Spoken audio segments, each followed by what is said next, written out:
Hello everyone, welcome back. And నిన్నైతే చెప్పినా కదా వీడియో క్లమ్జీ అయిపోయింది. సో ఈరోజు అయితే ఏదో అలా ట్రై చేసా, ఎలా ఉన్నా కొంచెం అడ్జస్ట్ అవ్వండి. సో ఈరోజు అయితే గార్లిక్ రైస్ ఎలా చేసుకోవాలో చూద్దాం.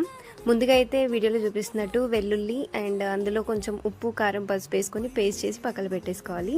అండ్ తర్వాత ఒక ప్యాన్ తీసుకొని అందులో ఆయిల్ వేసేసుకొని అది కొంచెం వేడి అయ్యాక మినపప్పు, శనగపప్పు, జీలకర్ర, మీకు ఇష్టం ఉంటే ఆవాలు పల్లీలు కూడా వేసుకోవచ్చు. అండ్ తర్వాత పచ్చిమిర్చి కూడా వేసుకొని ఫ్రై చేసేసుకోవాలి. అది కొంచెం వేగాక అందులోనే కొద్దిగా కరివేపాకు కూడా వేసేసుకోవాలన్నమాట. అండ్ కరివేపాకు కూడా కొంచెం ఫ్రై అవ్వాలి. అది అయిపోయిన తర్వాత ముందుగా మనం రెడీ చేసి పెట్టుకున్న గార్లిక్ పేస్ట్ వచ్చేసి వేసుకోవాలి.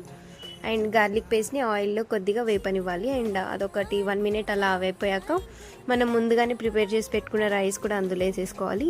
అండ్ ఒకసారి కలిపేసుకొని ఇప్పుడే మన టేస్ట్కి తగ్గట్టు సాల్ట్ కూడా అడ్జస్ట్ చేసుకొని వేసుకోవాలి. అండ్ అలా వేసుకొని కలిపేసుకున్నాక అన్నం వేడి అయ్యే వరకు